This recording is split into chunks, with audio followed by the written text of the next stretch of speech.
Siapa yang salah dalam carut marut politik kita hari ini? Siapa yang bersalah? Jokowi? Salah. Partai politik lebih salah lagi. Partai politik yang menjadi akar permasalahan seluruh ya kericuhan yang ada di negeri ini. Kenapa? Pragmatis. Nggak ada yang nggak pragmatis.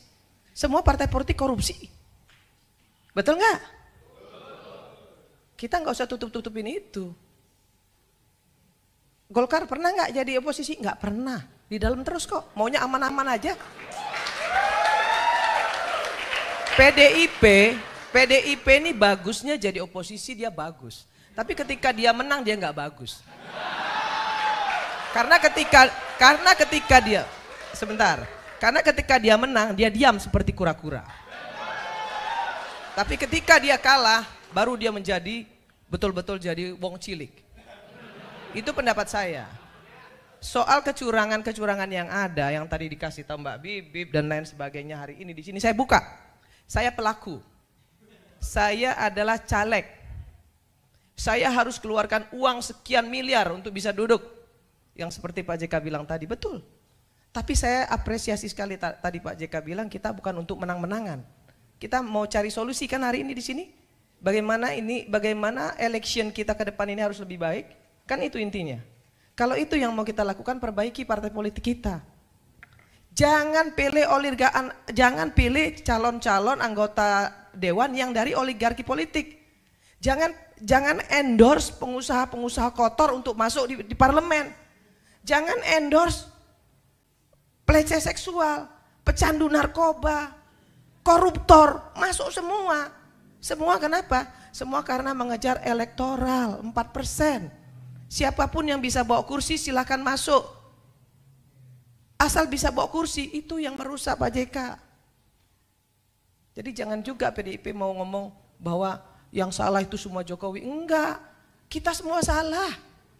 Saya sebagai orang partai politik, saya sebagai salah satu pimpinan di Nasdem, saya bilang partai politik yang paling salah.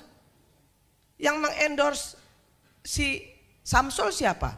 Partai politik. Lah, yang ngendorse Samsul itu kan partai politik. Bapaknya senang-senang aja di endorse. Terus Pak PDIP misalnya bilang Jokowi pengkhianat, mengkhianati PDIP. Lah kalau memang mau membenahi election ini, nggak perlu dong ribut-ribut. Jokowi nggak lagi bersama dengan PDIP, nggak perlu. Cuek aja, PDIP juga bisa kok. Kan itu harusnya. Tapi kan PDIP ribut. Kenapa Jokowi minggat dari PDIP? Kan itu adik-adikku. Dan jangan mau juga yang mahasiswa hari ini ditantang-tantangin untuk turun ke jalan, kemudian jadi korban, jangan mau. Belalah harkat martabat rakyat. Anda semua adik-adikku, anak-anakku, berdiri di depan untuk rakyat. Bukan untuk partai politik. Bukan untuk partai politik. Bukan untuk kekuasaan, gak usah. Ada satu yang ingin saya sampaikan. Pemerintah yang absolut, terlalu absolut, dia pasti diktator. Maka kemudian harus ada oposisi. Harus ada, wajib. Kalau nggak ada oposisi, pemerintah itu jadi diktator. Maka harus ada oposisi. Tapi apa yang terjadi? Oposisi di Indonesia ini banci semua. Kenapa saya bilang banci? Orang masih melempar batu sembunyi tangan kok. Masih ngemis-ngemis kok dari pemerintah.